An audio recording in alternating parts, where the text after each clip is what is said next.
Call this meeting to order the work session of the City Council of Monroe, Georgia on October 6th. Let the record reflect that we have most council present. Ms. Crawford is not with us at the moment. Ms. Malcolm has a medical family situation. I believe Mr. Garrett's with us online or on the telephone. And we do have a quorum. Thank you for those who are in attendance in person. And Norman, thank you for being online. Move straight to the city administrator update, please. Thank you, Mayor. Basically, I've been working along with our staff here on several different things. It just seems like our general economic climate is still red hot here. We've been working with multiple developers or business interests here in the city, whether it be residential, commercial, industrial, what have you. You know, nothing that we can say is coming to fruition right now, but there's a tremendous amount of interest right now in the city of Monroe. So that's taken up a lot of staff time just to get through all of these inquiries each and every day, each week. Staff's also been busy on bond work. Ms. Thompson and I will get to some of that later in the meeting. That's taken up a tremendous time slot throughout the last couple of months, really. And then, of course, you've seen some of the results going on with our parks upgrades, Pilot Park. Mr. Bailey's pretty much been heading up, starting to look good. And then we're moving those upgrades into Matthews next, as you know. And then, of course, Church Street, we see the traffic calming, which, you know, a lot of people aren't too calm right now about it, but, you know, that's to be expected in the middle of a pretty rough patch of construction. But got full faith and confidence in the future of that project, that once the construction is complete and you know, it's paved the way it's supposed to be, and it's not an active construction zone, I think it will do its job, which, you know, it's been a topic of conversation here, at least since I've been with the city for 5 years now, of what do we do there. So I think this is a much better alternative than doing nothing, and a better alternative than a lot of what we've discussed. I think a lot of time and effort was put into it by, you know, staff and all of you over the last year plus, and you know, what type of calming device should be put there, the pros and cons of each, and this was the one of least impact to most folks. So here we are. Are there any questions for Mr. Probst? Thank you, Logan. Yes. Mr. Bailey, Central Services. Thank you, sir. Couple things, social media, you'll see this week we're in the middle of Cyber Security Awareness Month, month of October, actually not in the middle of it, early stages of it. And then two, it's actually this week is National Fire Prevention Week. It's October 4th through the 10th. It's always the week of October 9th, which is honoring the Great Chicago Fire in 1871. So you'll see posts by the city of Monroe all week updating that and giving some tips on safety measures and whatnot, different links to visit. Police station. We're looking at October 30th right now is the last updated completion date. And right now we are waiting on doors and windows, at which point we can paint the exterior. And then right now they're finishing up the final pulls of audio, video, everything in the building. Again, I encourage any of you, if you want to take a visit out there, just give me a call and we'll do it while we're still kind of bare walls and floors. It's kind of a unique perspective at what's actually being done out there. On the facilities and grounds side, the month of September, we actually picked up a little just shy of 3,500 pounds of trash around the city. Grass keeps growing, and we're cutting that while still picking up that amount of trash. And then two, I'll touch on leaf pickup. Schedule will be November 1st through January 31st of this year. There was a post on Facebook And then as promised, middle of October, I'll actually release the route schedule and how we're planning on tackling that this year. The other thing, stormwater, something that you're gonna see probably more so in 2021.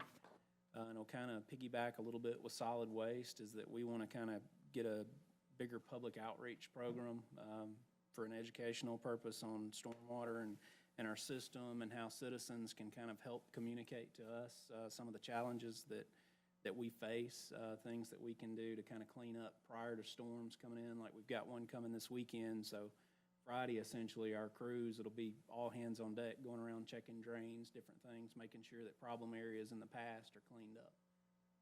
So that's something that I want to focus more in 2021 when we have the funding to push that out to the citizens, but we'll do some stuff this year.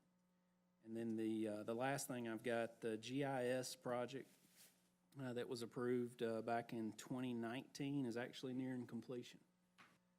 They're going to release, I believe, and Rodney can kind of step in on this when he gets to his part too.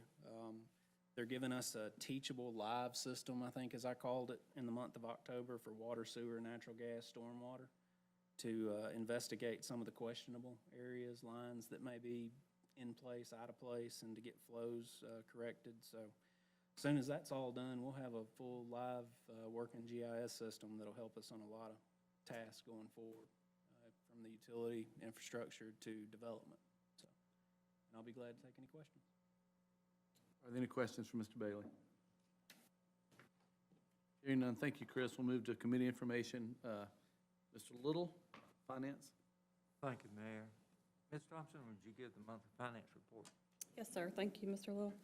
As Logan said, we have finalized the bond issue that we've been working on for a while now. That was a very big undertaking and engaging, so we're happy that that is on we can see light at the end of the tunnel with that, but it will be a big plus for the city of Monroe in the future years. We're currently working on the 2021 operating and capital budget.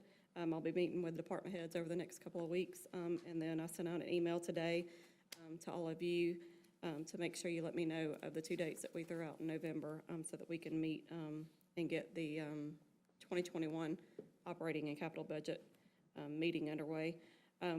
General fund and utility and solid waste expenses are all slightly below budget, which is good because we kindly put a halt on any other spending that we weren't sure of because of not knowing how COVID was going to play out. Primarily, too, because property taxes are not due until November, and we don't know how those revenues are gonna come in. And then with the mild weather we've had this year, utility revenues are kind of down, but so everything seems to be trending very well. Sales tax dollars were highly increased for this month, but it's due to a statewide audit that was done at the state level on some certain types of businesses in the state. And it's a one-time true-up that they've done for this month. So our lost dollars were $408,610, which is compared to around $200,000, which is what they normally are. So it's a substantial increase that we were gladly to receive. If you have any questions, I'll be glad to answer them. Any questions for Ms. Thompson? All right. Would you give us some information on the financial policies update? Yes, sir. So this is a finance policy update. We stumbled upon this when we were doing the bond issue. Obviously, we had to give all of our policies and everything to them. This was a policy that was done back in 2006, and it has not been updated since then. It was just quite outdated because it had a lot of dates in there based on budgets and other things that we just had to clean up. So a lot of the language just changed. The only other thing that was a major change was capital asset policy and the internal control policy was omitted. So we've added that to enhance the financial policies. So that was the only change, but we just have this before you so that way it can be approved by you, so that way we can put it in place. Thank you. Let me just ask you, one of the things that is we only capitalize assets that cost more than $5,000. what is the threshold? Don't we maintain a system for assets below that? Just to track them? We do. Purchasing department has a, where they keep up with like computers and things of that nature, and What's the IT. threshold on that, or do we have a threshold on? We don't have a threshold on that. It's just like, Per item. it's per It's item, based yeah. on what the actual item is. Yeah. So, but you're right, $5,000 and above is considered a fixed asset for capital purposes. Do they actually do a physical check, or all of our capitalized items numbered, and are they inventory? We do, that is part of the audit that we do each year. There is a physical audit that's been done, not only on inventory at the warehouse, but also on our capital items that we have. Okay. Are there any questions on the capital, on the financial policies? Do you want a recommendation? I make the motion to approve. I beg your pardon? I make the motion that we approve this. There's a motion by Mr. Bradley. Is there a second? I'll second. Those in favor say aye. Aye. Opposed? We recommend the update of the financial policies to the full council. Thank you. Thank you, Mr. Little. Mr. Garrett, are you available? Mr. Garrett, are you available? I am. Airport Committee, please, sir. Chris Bailey, please. Thank you, sir. Just a couple of things. We received our 2020 Economic Impact Report for the airport yesterday, actually. It's not a yearly study, but it's close to a yearly study, but they study things like the number of flights that you actually have into your airport over an annual basis, your top 5 travel destinations from the airport, the financial impact to your community. So I'll be sending that out to the council members probably in the morning, first thing after I kind of go through it and make sure that I've got everything kind of covered. The other thing, our single unit T-hanger site is virtually ready. Talked to the builder. He's looking to maybe be out there next week, depending on what the weather does, to actually start pouring concrete potentially. Thank Public Works for getting me to compaction on that area. The 16-unit hangar site is going to become a 12-unit hangar site. Based on, it's essentially the quality of the soil that sits in the corner to where we would have to go in, and it's not a safe issue. I mean, if I can go out there as skinny as I am and push a probing rod into the ground up to the handle, that's a bad thing. So we've, yeah.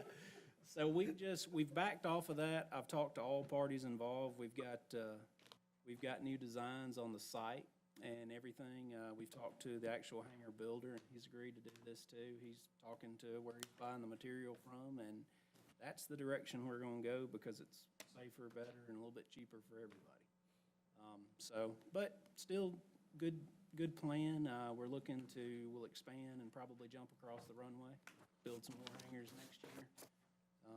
So any questions, I'll be glad to take, and no jokes on my comment.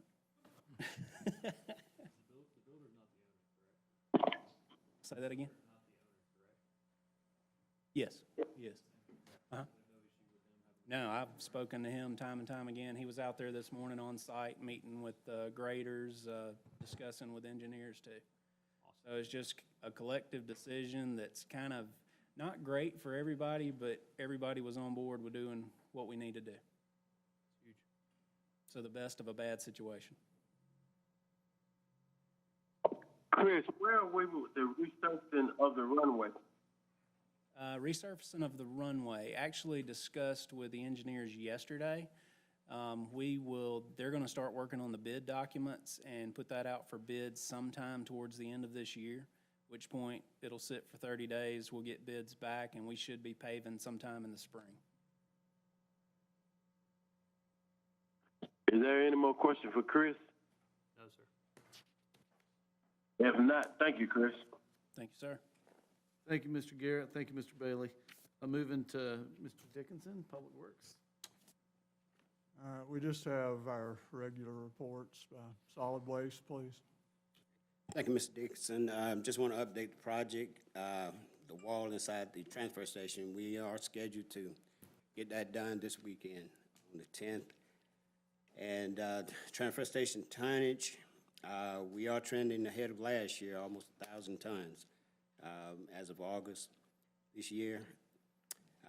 Glass collection, as of today, we have 209 citizens that signed up. We collected a little less than a ton in August. So we've got about a 30% participation rate. So every 10 homes that's have a bin, only 3 send them out right now. Just want to make sure you keep it clean and keep it separated. And the last thing I have is notice a lot of illegal dumping inside the city limits. There are some pictures there to give you a little sample size of what we've been running into. We are working with the city marshals to get us on top of it. And I take any question that you might have. Danny, is it okay to share a phone number on Facebook for those who want those glass collection bins now? Oh, yes. Yeah, We're up and running, we're good to go? Yeah, the more the better. What number do you prefer to use? 770-267-6933, or you can call my direct line, 770-266-5149. Which one do you prefer? 6933. I figured. We're gonna scratch through though. Danny, those pictures of the illegal dumping are alarming, to say the least. If city marshal or the police department or somebody can identify where that came from, I'm just curious as what kind of action we're taking against those people. So the pictures you showed of illegal dumping is ridiculous. I don't know what we need to do to those people. It needs to be severe. Well, he has been notifying the people that's involved, and I'm not sure if he's going any further. Patrick can speak to that. I would just suggest we take drastic action on people that dump like that. They need it's like a dump on city streets. Not just a little bit of trash.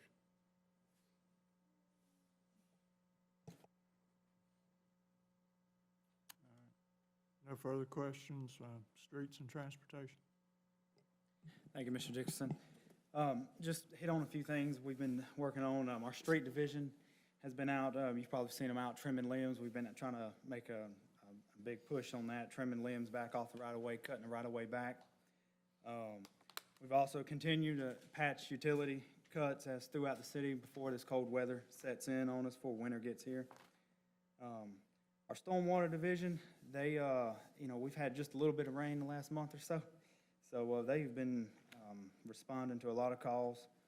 Our street sweeper was actually down for about 2 weeks, but we've got it back up after some repairs, and it's back running daily. We've actually added another day through the week for sweeping downtown to try to stay on top of the little leaves that are starting to fall. Y'all can see as you walk through town. Getting our equipment ready for the leaf season, as Bailey already mentioned. He's already put out on social media. It's coming up. We're looking to start picking leaves up November the 1st. And the last thing I have is just a little bit more detailed update on the Church Street project. You've been down through there today. They've got the bases poured in the medians for the brick pavers. Hopefully tomorrow, if we drive down through there, you'll be able to see them starting to install the brick pavers in those medians. They've repaired the curbing and backfilled against it already.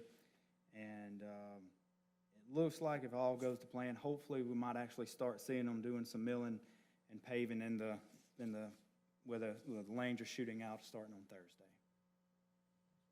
I'll be happy to answer any questions you might have.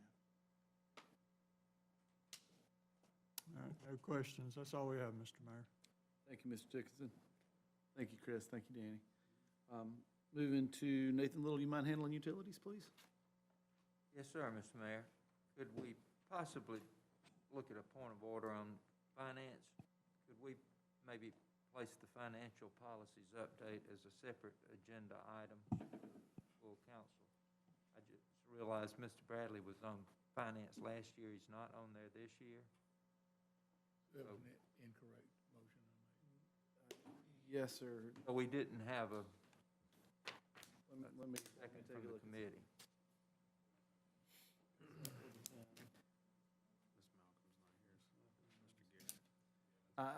Is that acceptable, Mr. Rosenthal? Yeah, technically, you don't have a finance committee quorum. So We'll put that on the. So can we just put it on the agenda as a separate Correct. item instead of? you can default it to next week's full agenda. Yes, sir, thank you. As far as utilities, Mr. Thompson. Thank you, Mr. Little. First point of interest tonight is we met with Publix's power supply staff, the head of that department, and I had some calls with his staff. It was enlightening and nice to have a company that really wanted to sit down and go over what they were looking for in power supply. So we set up a process for any outages they have, a process for how their power is going to run, and it was just a nice meeting to have, and I wanted to thank them for coming in to actually sit down with us and go over that before we power the building. The other items are the transformer's been set, the first transformer's been set at Grace Church. You'll start seeing some of that underground change there. We're going to change out another pole for their second transformer here probably in the next 2 to 3 weeks. So that's going to be part of that whole Madison Avenue rebuild that we'll be bringing to y'all. Some of Bailey's staff is out trying to bid out that work now, and that will also go into what our work that we will do at the town green. All the ductile iron poles for the Publix town green and for over here at Scoops are all here.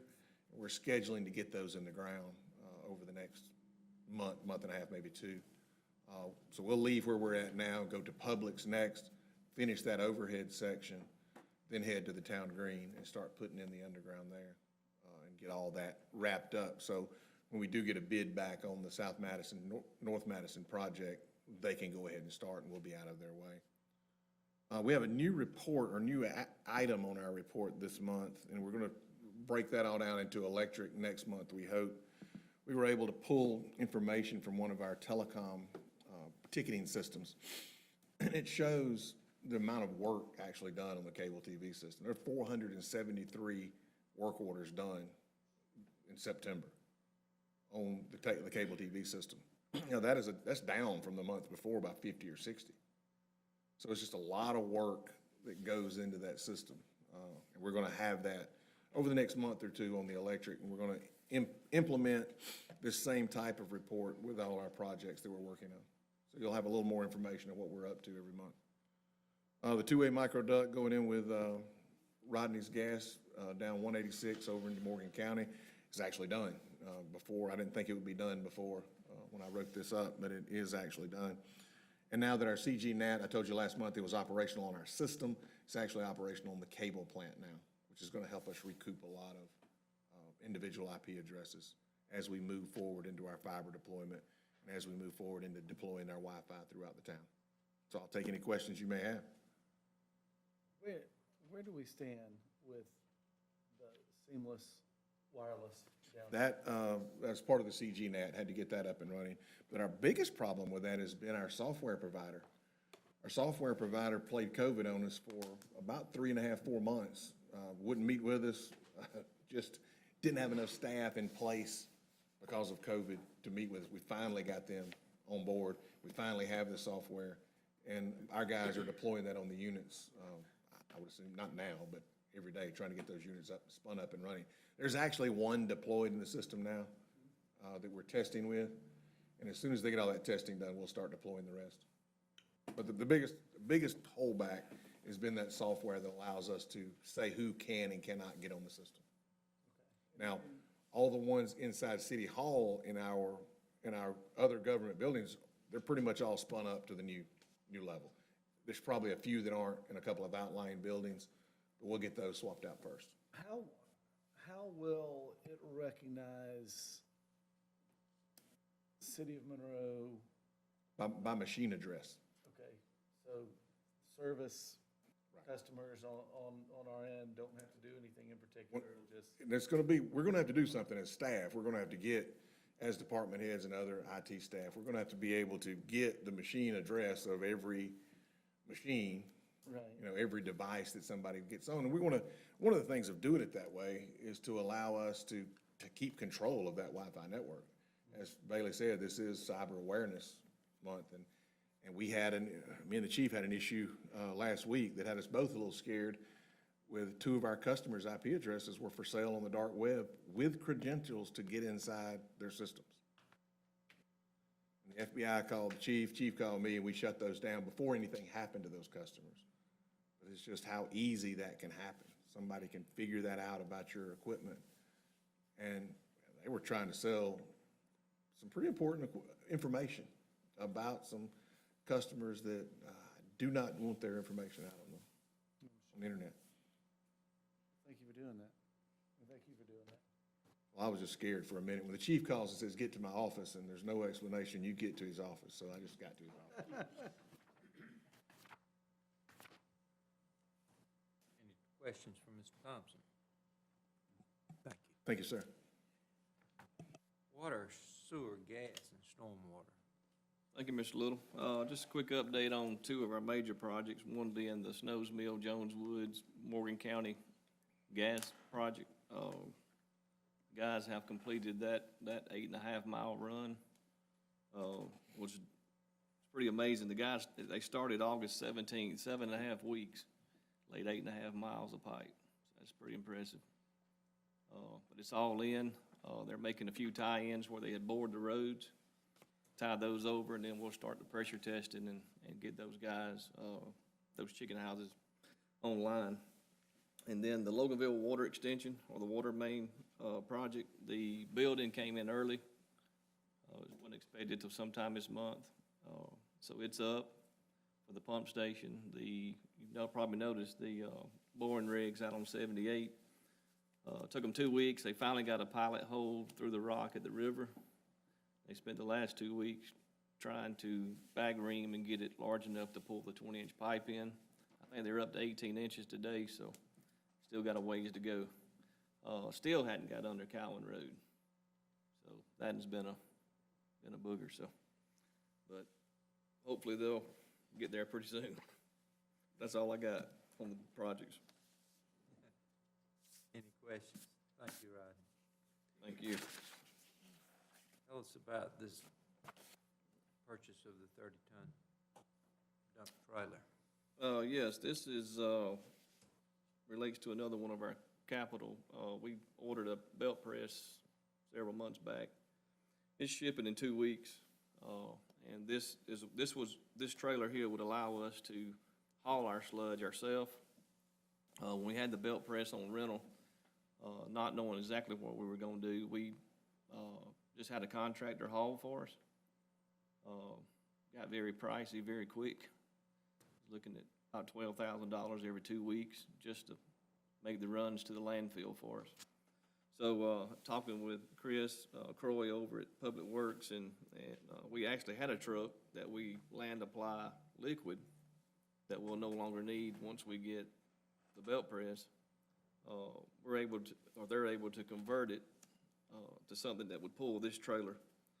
So low bid was the Gainesville Truck Center. It's $61,653. And I'll answer any questions you may have.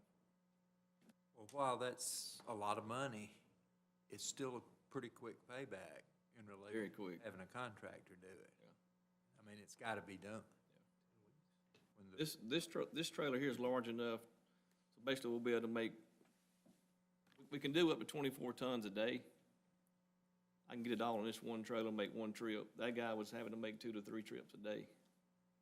So that's one of the reasons the cost was so high, because he basically had set aside all his trucks just for us. So, Is there a motion? Mr. Chairman, this one I will make this motion, that we send to the full council next week the approval for this, to purchase this dump trailer from Gainesville Truck in the amount of $61,653. Thank you, Mr. Bradley. Is there a second? I second. Those in favor say aye. Aye. Opposed? We'll recommend that to full council. Thank you. Yield analysis update engineering services. Mr. Miller. This is our year to renew our withdrawal permit for the water plant. And we've been going through this for several months now as they finalize our new permit. They've basically given us 6 months to complete a yield analysis for the river and the reservoir. We kind of expected this. A lot of the other permit renewals, they've requested this. We hoped we were going to be able to get by since our reservoir is a lot younger than some of the other systems, but we didn't. So they're giving us 6 months to complete it. We went back to Wiedemann and Singleton because they completed their last one in 2000. Thought that the information they had then may benefit us price-wise in having this redone. So the price is, or the cost is $15,000.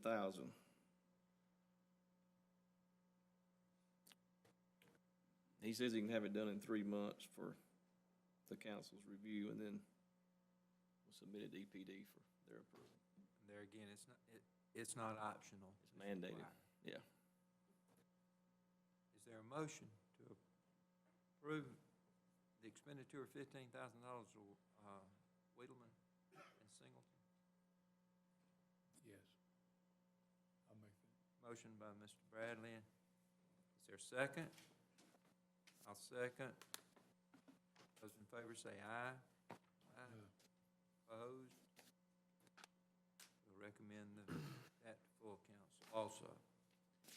The authorization of the Parity bond ordinance.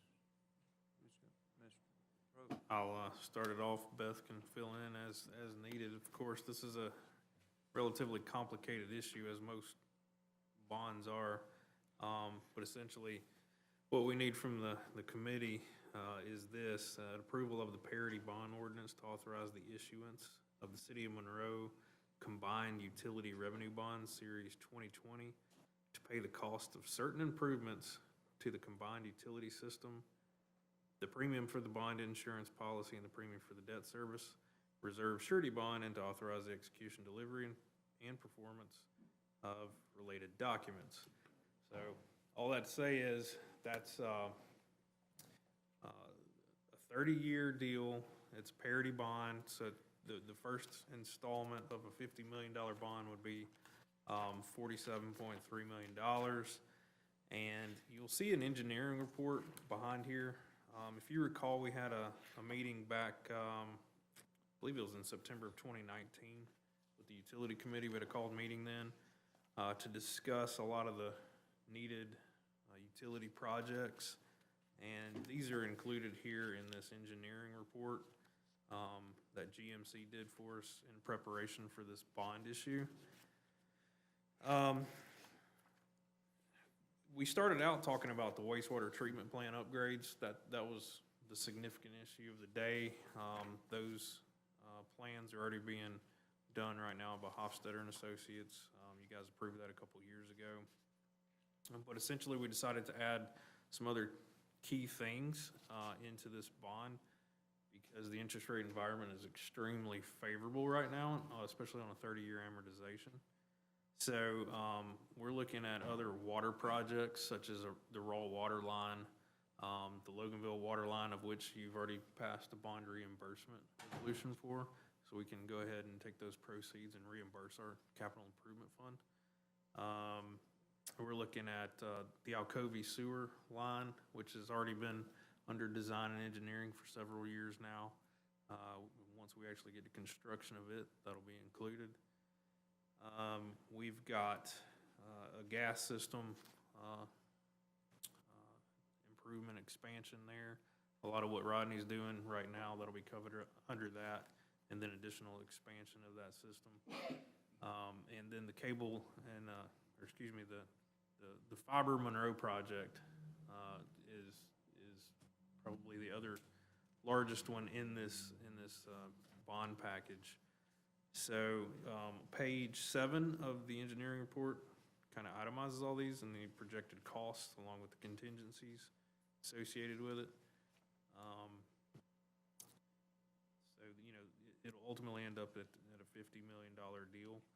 The good news on this, and I think I explained it at the retreat a little bit, is we won't incur any of the principal payments until our 2016 revenue bonds roll off. So we've basically sculpted the debt to be able to grow our system into it and to really not feel any effects of it. So once the principal kicks in, we'll pay a little bit of interest right away, but once the principal and interest kicks in, it'll be 2027. So, you know, it's kind of a one-for-one deal right there. I don't have exactly what those interest rates are yet because that'll be out for market.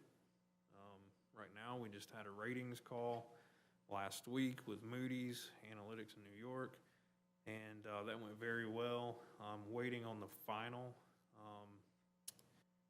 rating sheet from them. I've got a preliminary, but we wait to get the final on it so that we can look over it and find any discrepancies before we actually publish that. But we'll have that rating to you before next week as well. There's a lot of moving parts with this deal, but, you know, I'll be glad to take any questions you may have.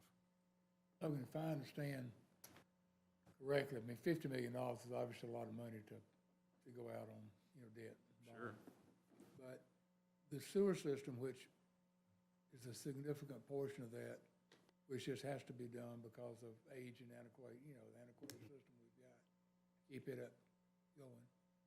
But beyond that, am I not correct that most of the rest of that will be paid for through expansion of business, not by existing ratepayers? Yeah, that's correct. So we're talking about being able to have more water sales, either through existing contracts or future contracts. Expansion of our systems with water, gas, sewer, to a certain extent. And telecom, obviously, that's going to be a big one, just completely repositioning ourselves. So really, the payback of this is expansion of business. Correct. As opposed to incurring additional ratepayer expense. That's right, and that's why this is called a revenue bond. So nobody would buy this unless we could demonstrate properly that we'd be able to afford these repayments through system expansion. And that's what Beth and I have been doing is, you know, diving into the numbers and then basically selling this to everybody, Moody's, and we'll eventually be selling it through our placement agent, Stiefel, to the bond buyers. So they've got to have a major comfort level that, hey, this system looks good, it's in great shape, it's growing, and it's going to be able to pay back these bonds over a 30-year installment. And, you know, the life of what we're doing here is at minimum 30 years. One of the things that I think I omitted, it was water tanks. I think the last time a water tank was built in the city was in the 1960s, 62-ish. So, you know, here we are, 2020, and then some. We're going to need a new water tank for some additional pressurization out at our industrial park area, and then up on the north side of town. We're going to need a ground storage tank, and then, of course, we're going to need to be able to provide the water to fill those tanks through some system expansions, raw water lines, water treatment plant upgrades, things of that nature. So this money is going to go a very, very long ways in time and in ability to serve. And just to clarify, we don't need a motion from the committee to approve the parity bond ordinance because we'll want to send it up to full council for the entire council to approve the bond ordinance next Tuesday. This is just a draft. It's in 99% form for your review, for you to see. But we'll bring you the full final version of the parity bond ordinance for full council approval next Tuesday. And then my office will then file for validation with Superior Court thereafter. Any other questions then? In other words, then that's all we have, Mayor.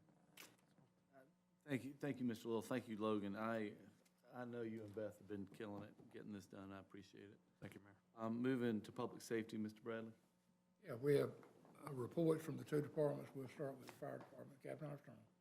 Thank you, Mr. Bradley. Mayor and council, what you got to have before you use the August report. Pretty much, well, average volume, you see 232 calls for the month of August, coming back out of kind of the COVID slowdown a little bit that we experienced. Only one fire loss that we note for August, and it was a car fire over on Oak Street, valued at about $2,500. I want to thank Mr. Bailey for the efforts that are going forward with Fire Prevention Month, because obviously this is a big month for us that we're not getting to have with events that we have at the fire station, with kind of keeping things still locked down from the public. So the outreach tremendously helps us a good bit, partnering with the city and social media. And along that, I do want to take and make sure, well, I lost Garrett was here. We did have our fire marshal here, must have stepped out. I was going to introduce Garrett to make sure that everybody had met him. Very well pleased with the operations that we're seeing coming out of his office. There he is. Just wanted to make a grand entrance, correct? Grand entrance. Mayor, Council Garrett Range, if y'all have not met him, which is probably a good thing. Garrett's adapting to our city very well, being a citizen here in Monroe. It's been a great asset. He's been fair and just with all that he's encountered that I know of, and even firm in a situation today where we had a commercial business we had to have a little bit more discussion with. It's great to have fire marshal in-house and on board with us to where we can keep our city protected and safe. That's all I have on this. If anybody has any questions for the fire service. Anyone have any questions? Then we'll move to the police department. Chief Watts. Thank you, Mr. Bradley. As you have our report before you, calls for service for the month of August was a total of 1,826. And again, our officers are doing a very good job of the area checks. You can see the numbers there of 9,797. What I thought was interesting is at the end of August, the total amount of calls or actions taken by officers is 83,329. So we're looking at end of the year of well over 100,000 calls. When I say calls, area checks and calls for service together, actions taken by our officers, which is pretty tremendous. I don't think we've ever broke that before. Our Part 1 crimes are a little up. Part 2s are at 35. And our clearance rate, even with some of the issues we've been having here lately with some of our crime, is 10% better than what it was this time last year. Some significant cases we worked in August. We had a stabbing over on Carwood. We were able to effectively apprehend that individual and make an arrest. We also had a armed robbery up on the north end at the JB Food Mart. I don't know if you guys had seen that when it was put out. One of the clerks there was leaving one night and was assaulted, was actually pistol whipped, and a gun went off and he was shot in the head. Luckily, he survived the incident. We do have a pretty good viable lead on that and look forward to soon making an arrest on that individual. Our Joint Operations Unit, which is our primarily drug unit, is still, being highly effective. They've executed 3 search warrants. We've seized 2 guns off the street and made 70 felony arrests on the individuals that continue to do drug activity within our city. So it's still being very effective. And I want to finish up with the Hammock Park issues. I know that I have heard numerous times over the Hammock Park of teenagers hanging out there and doing donuts and dumping trash and stuff. And the city has put up signs on the hours of a lot of times allowed to be in the park. And we have just recently picked up issuing citations, not only to the juveniles, but also calling parents up there and issuing the parents parental responsibility of the children in violation. We've tried numerous times to try to have a good working relationship with these kids, let them have a place to hang out, and I know they do, and I think that's something we need to look at going forward, because with everything going on with COVID, these kids are not allowed to social gather, and so they need a place to go hang out, and I get that. And there's only the actions of maybe 2 or 3 in there that ruin it for the rest of them. But because of that, we've had to take that extra steps from the email threads that I've been getting on issues over there. So we have effectively been working that, and I'll be happy to answer any questions if you should have any. Just to further comment on the Hammock Park thing, maybe if streets could look at it, because I do notice that the kids coming out and they're cutting across the grass.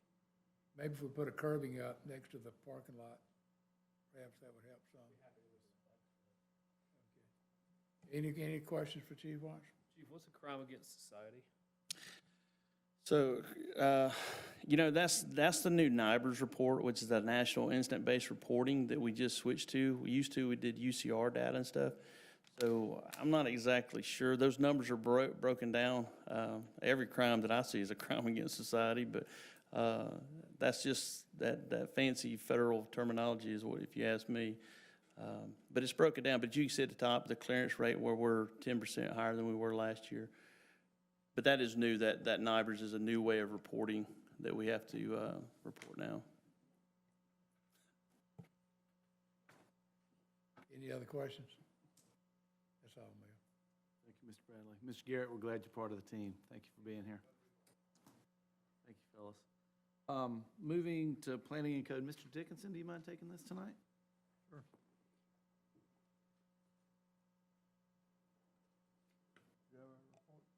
Yes, sir. The code officer report also covers the month of August.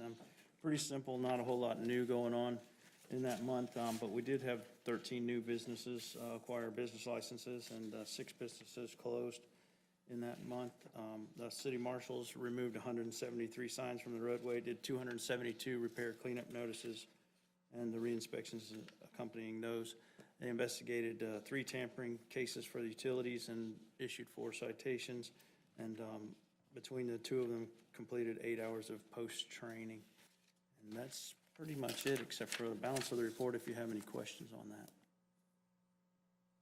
Hey, I did want to make a note that so far this year, we've had 78 new residential building permits in the city, which is pretty significant. That was just data that we'd been gathering for this bond information. I think last year, comparatively for the whole year, it was 118. So we're on a pretty good clip even for a COVID year.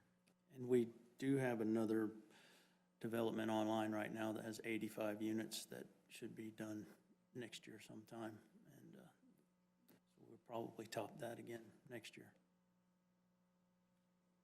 Any other questions? All right, that's it, Mr. Mayor. Thank you, Mr. Dickinson. Thank you, Mr. Kelly. Economic Development, Mr. Bradley. Thank you, Mr. Mayor. Ms. Crosby, would you mind sharing a report with us, please? Yes, thank you, Mr. Bradley. On the report here, the main thing to point out is that our Incremental Development Alliance, the free lectures have all concluded as of today. There are over 100 people that attended those, and the workshop is scheduled for the 29th. It's all virtual because of COVID, but again, just to remind everyone, this is our effort to partner with the Incremental Development Alliance, which is a nonprofit organization promoting small projects, locals learning how to do small projects. And so that full-day workshop is coming up on the 29th. It's still open for registration, and I'm excited and hope that we will better equip some of our local people that are already doing this and hopefully get some new developers trained up to try some small projects. And how this ties into what y'all have talked about in planning and as a council is we're hoping that our locals, these people, will be the best ones to take on infill projects throughout the city. The 1 or 2 lots that are vacant lots that exist all over, renovation of existing properties, those type projects that we've had a lot of success with so far in downtown and adjacent to downtown, but hopefully that will generate more of those. Some other notes to mention, we did officially cancel the Farm to Table event for this fall. That was just too hard to figure out how to do that one logistically, and it put an undue strain on our restaurants that have had a really hard year this year with COVID and having to adjust. And so many of the ticket holders have chosen to donate a portion or all of their ticket funds back to the farmers market, so it still will be able to raise funds for the farmers market that did happen all this year and is about to wrap up. The last farmers market is supposed to be this Saturday with Fall Fest. We will make a call tomorrow at noon whether or not we'll be doing that with the weather point, it's 80% rain. We'll be finding a rain date and postponing it if we end up having to make that call. So we'll do that tomorrow. We'll put everything out on social media and on the Downtown Monroe website if we end up shifting that event to a later date in October.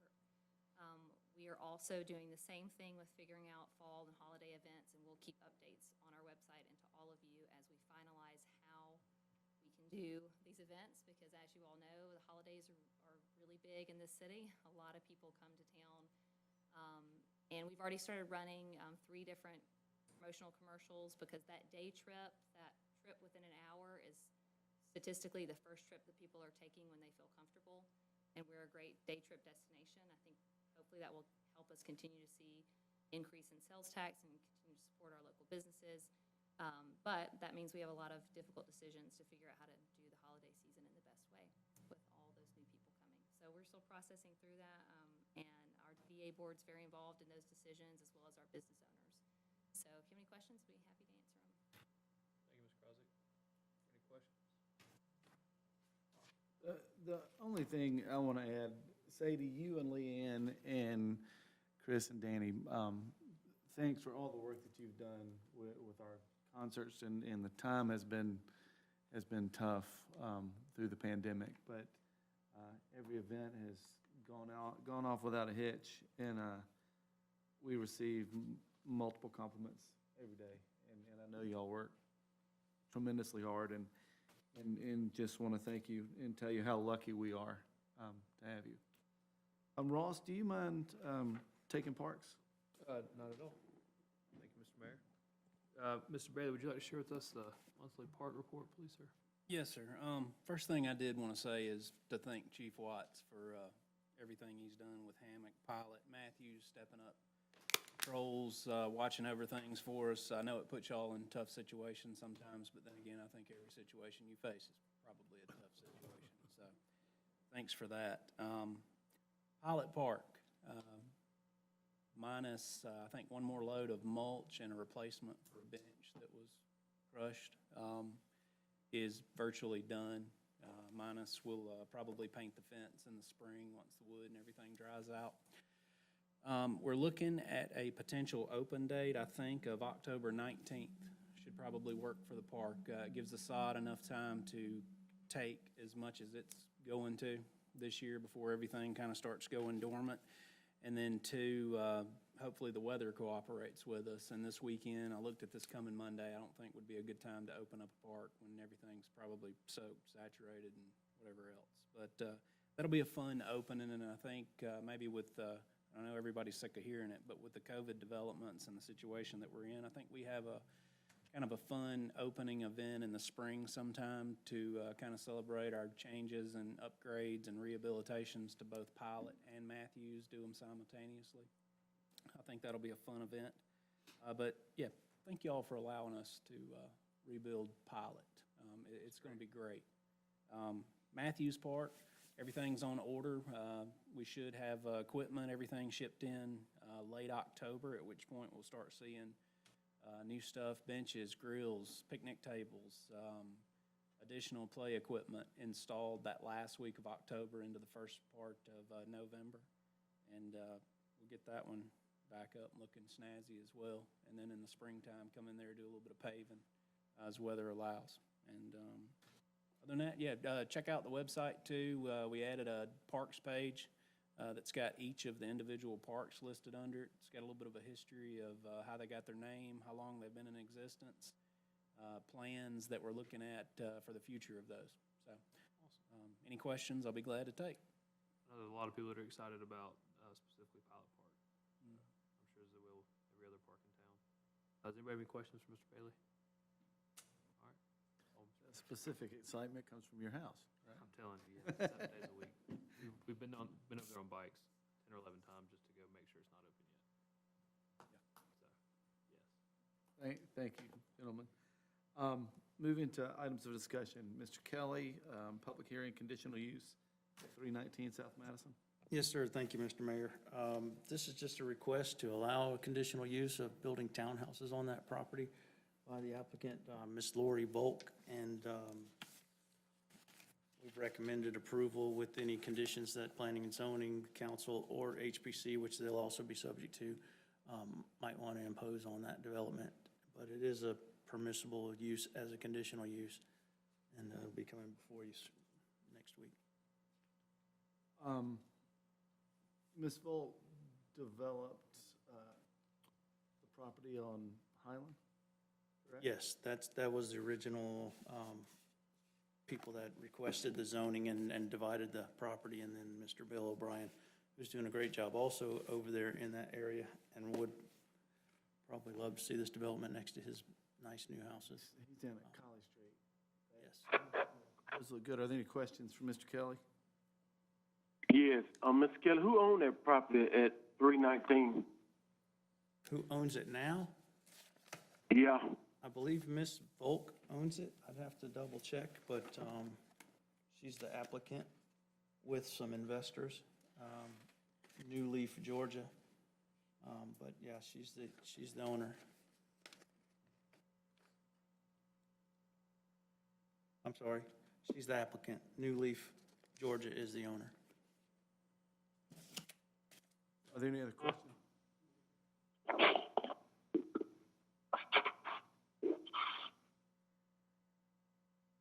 Are there any other questions for Mr. Kelly? That's to move to next week, correct? Okay. Public hearing, zoning ordinance code text amendment number 8, Mr. Kelly. Yes, sir, thank you, Mr. Mayor. This text amendment is just basically a request by the property owners at 919 Holly Hill to add cottage food business as an allowable residential business, which would also be a conditional use.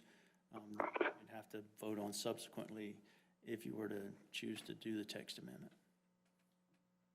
Thank you. Are there any questions for Mr. Kelly on that one?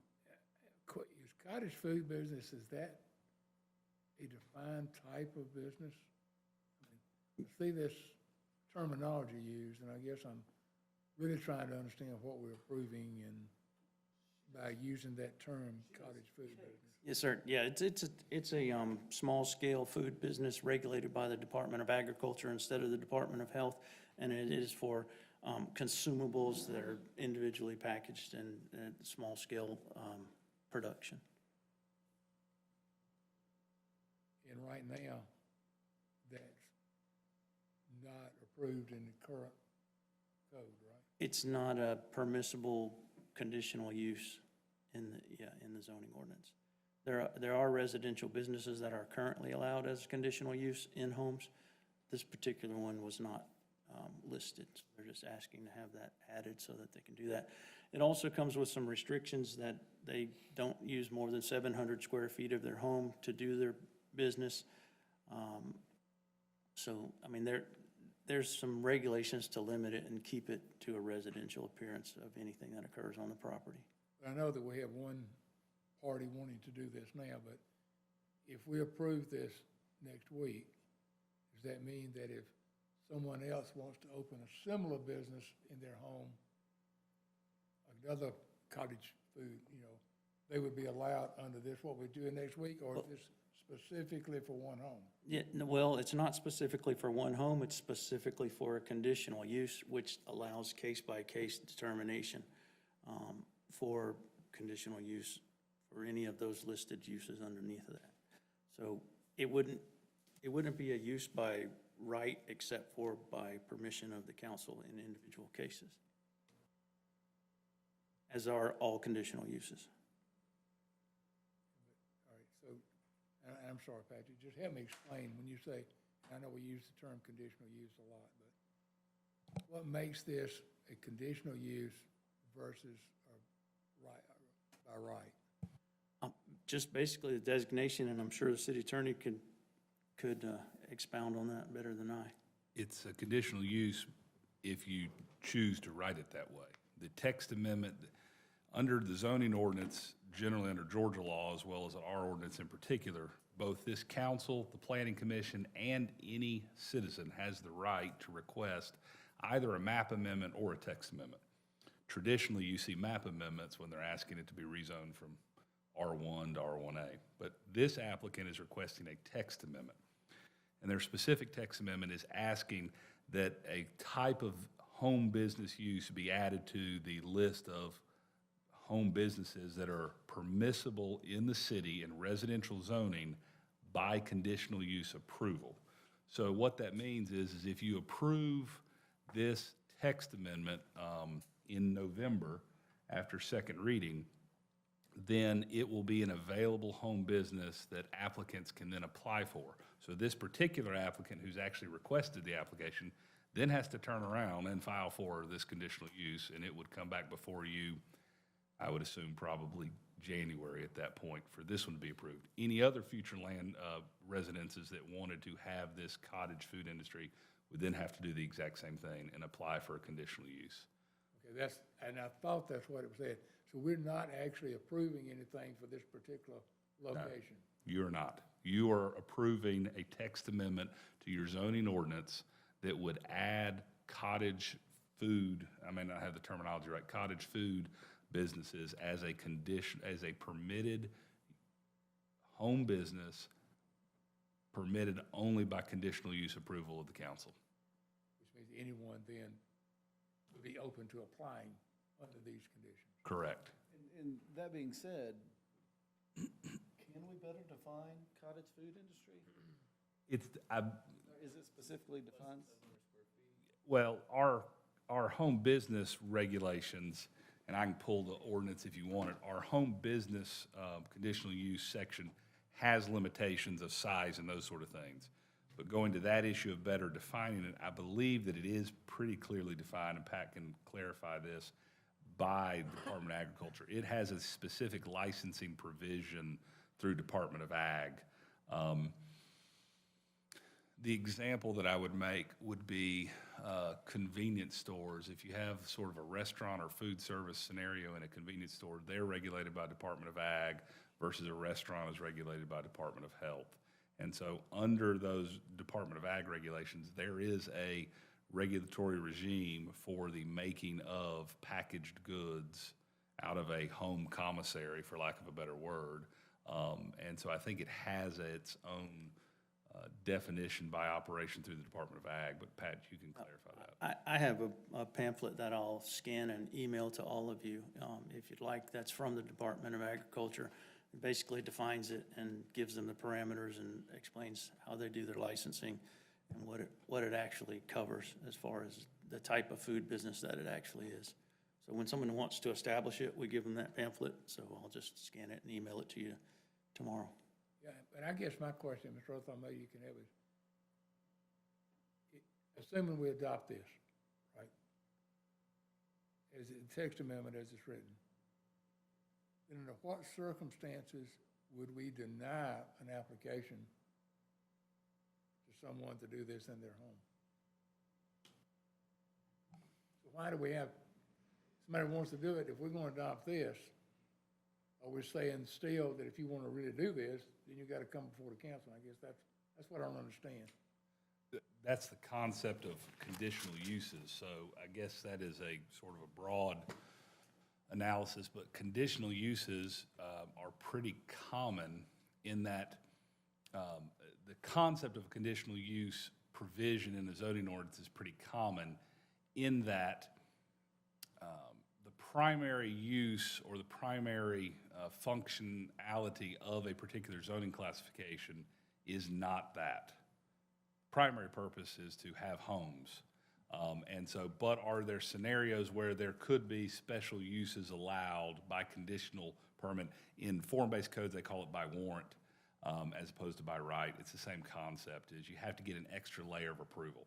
So I guess the easiest way I could answer that without giving you a memo on it or going into sort of zoning law history is that conditional uses are an overlay of uses that are permitted in certain use zoning classifications that might need a little bit of extra attention, that might have additional further regulations on them, that would have subjective approval scenarios to where a conditional use of a home-based business of X may work, but it may not work in all circumstances. So you still have discretion on the approval of conditional uses. There are probably scenarios where I could think of where we've been in litigation before on conditional use issues. So the conditional use concept is not new. It's been around for quite some time.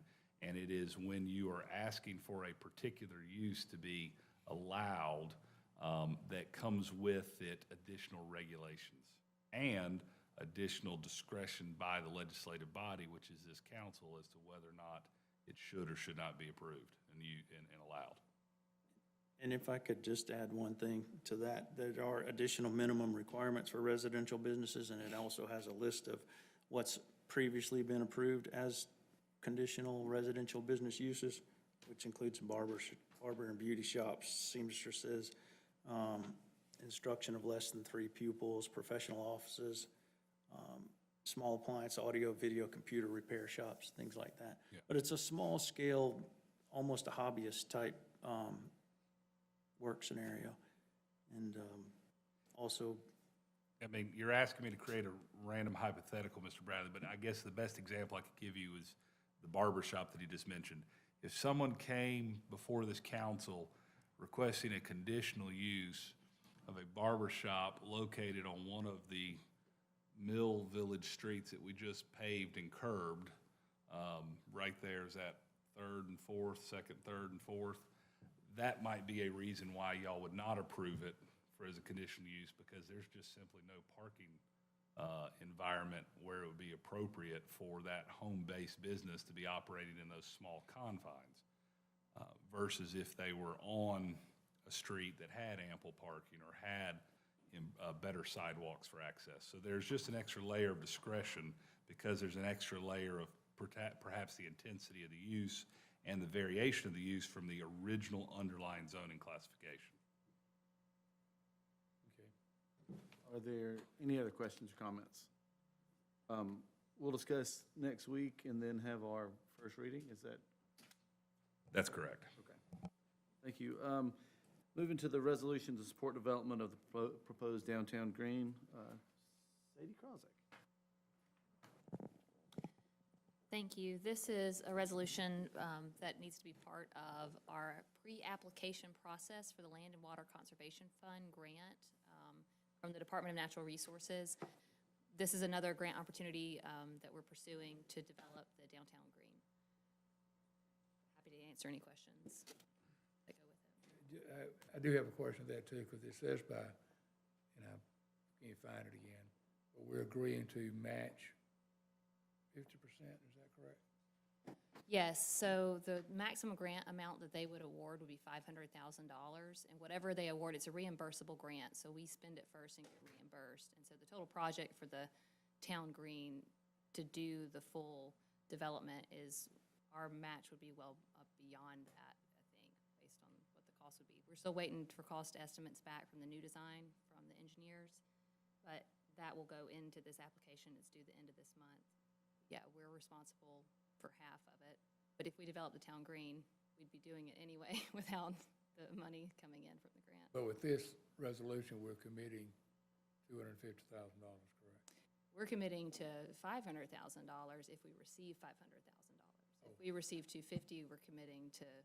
So we're committing $500,000. So the grant, sorry, that doesn't make sense in the language, but we have to pay at least what they give us. It has to be, the total project cost has to be more, they will only grant 50% of the total project cost. So the total project cost is $1 million, then we could get the full $500,000.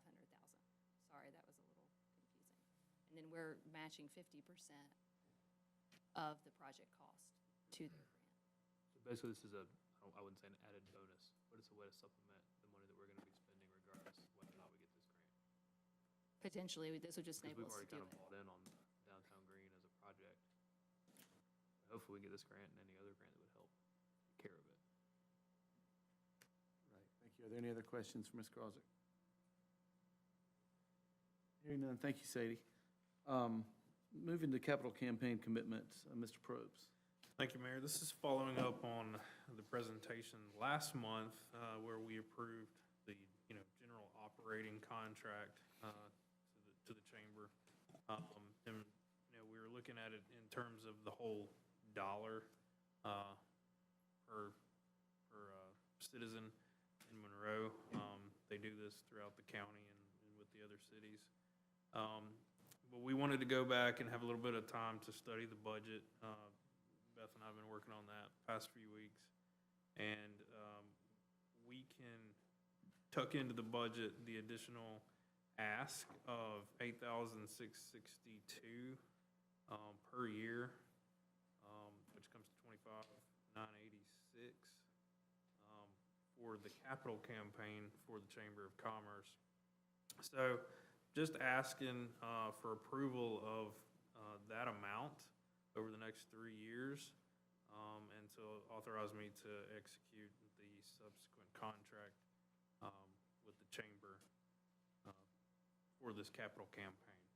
And then probably next year, so that we can sync up our contracts, put it from both on a calendar year basis. Already spoke with Terry about that, and we'll probably just shorten up one contract, the operating deal, to a 6-month contract, and then we'll have our operating and campaign all rolled into one agreement, make it a little simpler. Thank you. Are there any questions for Mr. Probst? Any comments? Any questions for Ms. Smiley? She's at least joined us. Thank you for coming, Terry. We will move forward with this next week. I'm going to skip over the mayoral update, and I need a motion to adjourn to executive session, please. So moved. Have a motion by Mr. Bradley, a second. Mr. Ross Bradley, is there a second? Second. Second by Mr. Nathan Little. Is there any discussion? All in favor signify by saying aye. Aye. All opposed, like sign. Motion carries. That passes. Meeting adjourned to executive session.